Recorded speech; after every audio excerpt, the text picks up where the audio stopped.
کیا آپ اپنے والدین سے سچی محبت کرتے ہیں؟ اگر جواب ہاں ہے تو آج کی یہ ویڈیو ضرور دیکھیں۔ قرآن کریم میں ایسی عظیم دعائیں موجود ہیں جو والدین کے لیے رحمت، مغفرت اور بلند درجات کا خزانہ ہیں۔ آئیے جانتے ہیں وہ 3 مسنون دعائیں جنہیں اپنی روزانہ کی زندگی کا حصہ بنا کر ہم اپنے والدین کے حق میں بہترین تحفہ پیش کر سکتے ہیں۔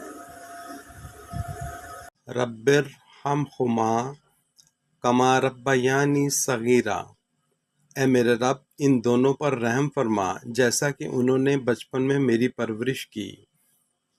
ربنا اغفر لی ولوالدی وللمؤمنین یوم یقوم الحساب، اے ہمارے رب مجھے، میرے والدین کو اور تمام مومنوں کو اس دن معاف فرما جس دن حساب قائم ہوگا۔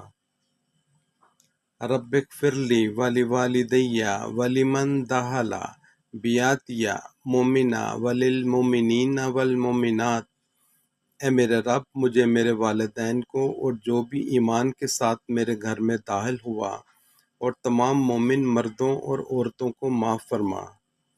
اللہ تعالیٰ آپ کے والدین کو صحت، لمبی عمر، خوشیاں عطا فرمائے اور انہیں ہر پریشانی سے محفوظ رکھے، آمین۔